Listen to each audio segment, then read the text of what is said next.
Hey there, it's Derek here from Pacific Coast Auto in Japan, and we're looking at a Suzuki Cappuccino, the tiny little K-car convertible with a turbo 660cc 64 horsepower engine and rear wheel drive.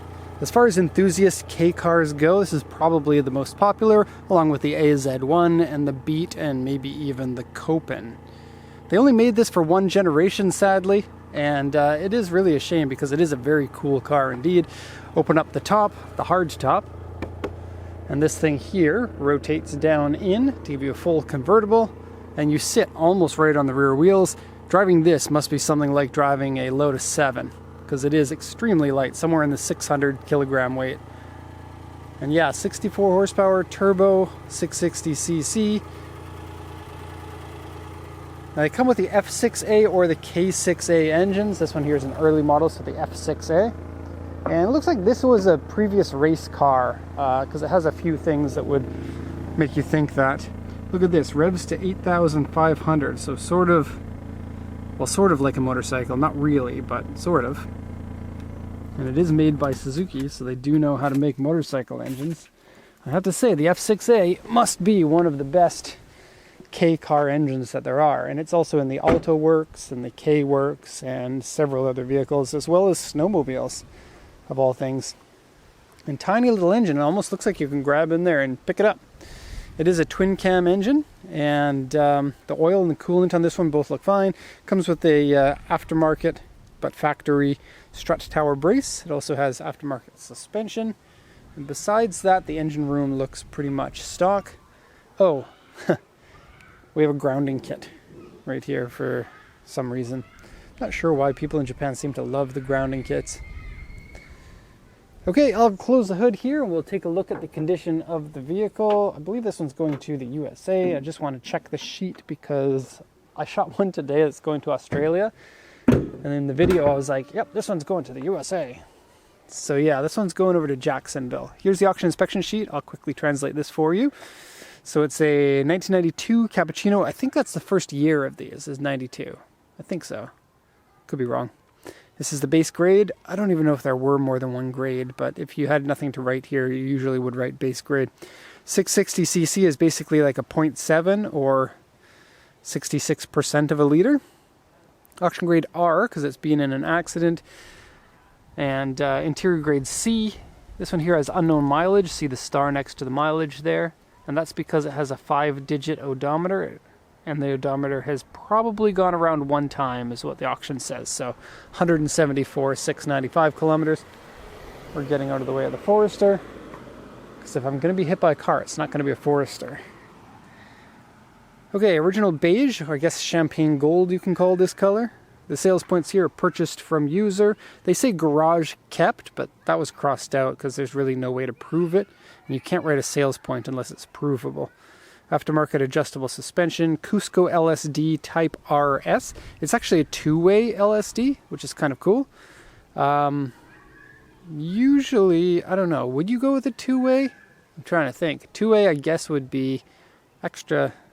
I don't want to say it because I don't want to be wrong, but it is a short wheelbase light car. And the difference between a one-way and a two-way is a one-way works under acceleration, and a two-way works under acceleration and braking. And so it makes it a little bit harder to turn in if you do have a two-way. Anyway, stainless steel mesh brake hoses, aftermarket wheels,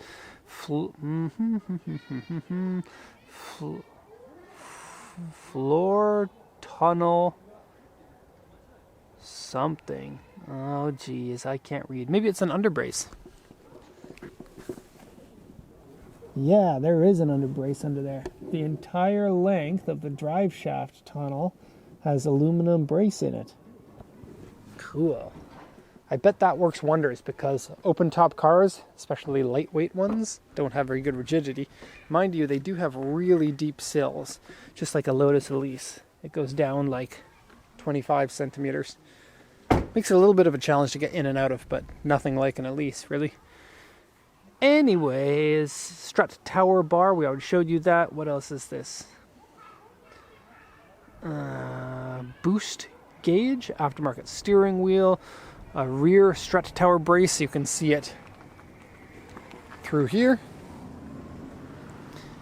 And a rear brace is nice because it gives you better turn in while you're racing. What else we got? Aftermarket shift knob, grounding kit, aftermarket plug wires, front lip spoiler, makes the front look better. Original...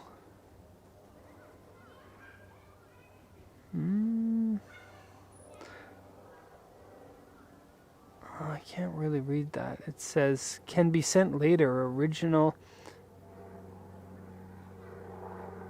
shock absorbers, spare tires, diff, tools, jack, floor mats, and roof cover, like the sleeves for these, I guess. I don't know why those aren't included in the car. It's kind of annoying, but anyway. So, report here, the report section. Front accident has been repaired. It's a 5-digit odometer, so it's rolled around once. Probably rolled around once. Dashboard has screw holes in it. They've been filled, so it's not too bad. Seat ripped. It's ripped pretty badly, and it's a known issue with this. Right front power window doesn't work. It's a bad switch. I could get it to roll down a bit, but then it got stuck open, and then I wiggled and wiggled and wiggled, and eventually it decided to go up. So it's a bad contact in the switch. The regulator has no issue at all. Okay, exhaust leak. Seems like it's on the can at the back, so you can replace that. It is the original exhaust on the car. Headliner comes down and is ripped. Body has paint fade, paint peeling, clear coat, scratches. So yeah, basically needs new paint, unfortunately. And remember, this is all the details that we knew about the car before bidding on it. Core support, left front inner panel and front side member have been replaced. You can tell it is off a little bit. In terms of visuals of having been in an accident, I'd give it maybe a 4 out of 10. It's not near the worst. And so, yeah, and if you don't want that, then don't bid on the R grades. Let me see. Because it's a 5-digit odometer, the gauges have maybe rolled around once, but it's being sold as a mileage unknown car. Various scratches, dents, and repairs. Paint peeling, spare tire missing, U2, replaced, and U1 in the trunk. I think the U1 in the trunk should maybe be a U2. Anyway, sorry that took so long. There were a lot of comments to talk about there. So let's have a once around. Must say this lip gives the front end a really nice look to it. I guess you can cut out those little bits if you want to brake cooling.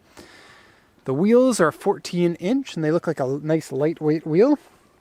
Tires on it are from 2007 and they still have tread on them, and they're a semi-slick tire, a Potenza RE01R, which is no longer a tire that you can buy.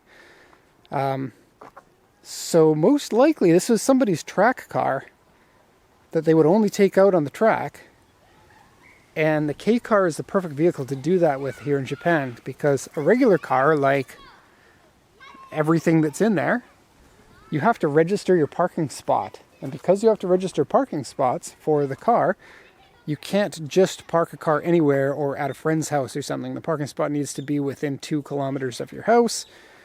And you have to pay for it a lot. Like we pay, let's see, for our 2 parking spots, we probably pay $300 for them. And then the BB parking spot is $170 a month. The other BB parking spot is the same. Yeah, it gets expensive. If you've got a K car, you don't need a parking spot. You can park it wherever you want. You can park it on the grass of your lawn if you have some. And that makes it a lot cheaper for a race car. And then a lot of the tracks here in Japan are pretty tight and narrow. And so if you have something like this, then driving skill is more important than outright power on a lot of these tight tracks. Okay, so defects. Headlights are a little bit foggy. Plus there's some substance on them, white dots. Front lip has a lot of rock chips. It looks like whoever painted it probably painted it with just a few coats of spray paint that was color match on the body, because it doesn't look like the bumper has the same issue. Okay, hood looks okay. Front fender here, there are a few dents. I got another video that goes along with this that shows all of the dents. Coming down here, here's some of that paint fade. There's more of it here. And it really depends on the angle and how the sun hits it. You see how you can see the paint fade there, or what looks like scratches? But then once my shadow's on it, you can't see them as much. so they really stand out more in the sun. Have a look there. And they're gone. And they're back again. Yeah, and it's kind of all over. Plus, champagne gold, well, that's a fine color. But it is such an outrageous car that you're going to want something that really stands out.